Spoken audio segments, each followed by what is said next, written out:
Fools are self-absorbed. In this video, I'll show you how you can learn to recognize a fool. They don't listen to correction. That is the first way you're going to recognize a fool. If you listen intently to a fool and you give them some feedback if they ask for it or if they don't ask for it, and they don't listen to correction, even though you know that what you're sharing is something that is factual. Now, of course, this requires a little bit of discernment, a little bit of thought. Generally speaking, if you're around a person enough and they don't listen to correction, or if they don't even ask for correction, or if they don't ask for feedback, there's a good chance that you are dealing with a fool, and that's never good. Point number 2, they believe in the power of self. Listen, if they believe in the power of self, which can be something very attractive in today's world, it's something that our culture teaches, it's something that our culture emphasizes. If you look at all of the social media,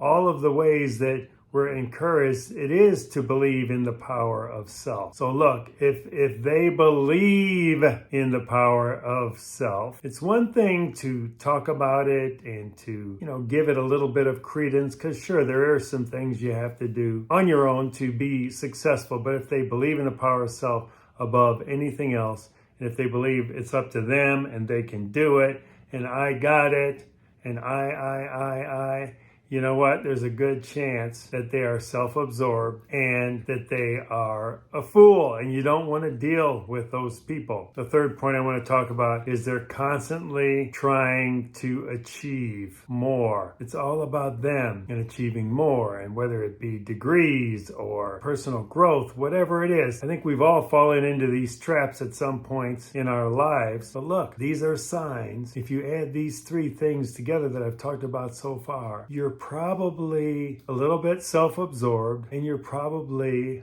a fool, because fools are self-absorbed. The fourth point I want to talk about is they are always using I. You're in a casual conversation with them and you're sharing what's going on in your life, and you ask them what's going on in their life. Well, I'm doing this and I'm doing that and I'm doing this and I'm doing that. And maybe you're in a conversation with 4 or 5 other people.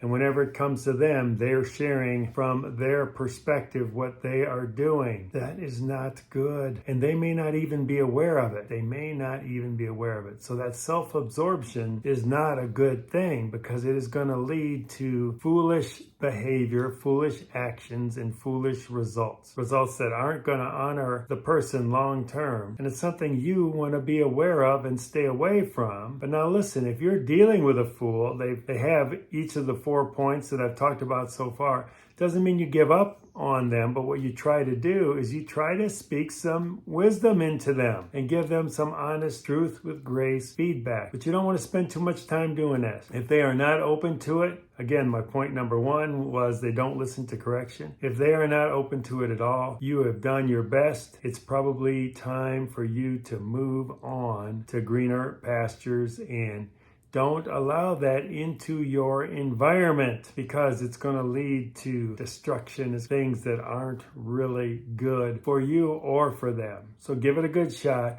but don't belabor the point. Don't stay involved in that relationship very long. I can give you some examples from my life. Through the course of my life, I've been in that mode in certain aspects in certain times, depending on what was going on. So you have to give people grace for that. But for me, when I really realized that being about self is never going to get you anywhere, I've been in the culture. I was in this world. My whole life was spent basically saying, you can have it all, you can do it. So I was focused on just doing the best I can and achieving and doing all those things, until it all came crashing down on me, and I realized I don't have the strength to, quote unquote, do it all. I can't do it all. And even though I wasn't one of the typical self-absorbed people, from my perspective, I was really so focused on the achievement piece. Where that led me, sure, I achieved things in this world, material things, but guess what? It was empty. There was no purpose. There's no long-term fulfillment there. So I discovered that is not the way to go. I discovered the relinquishing of self is the most powerful thing that you can do, and the embracing of community,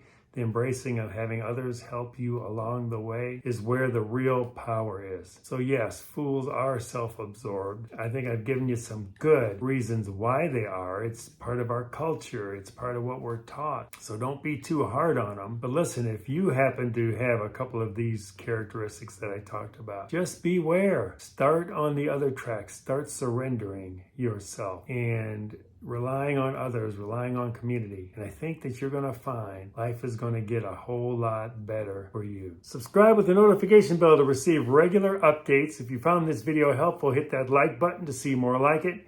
Comment down below. This can be with questions or answers to a question that you may have. We will see you next time on this journey from isolation to community, where the next step beyond is freedom.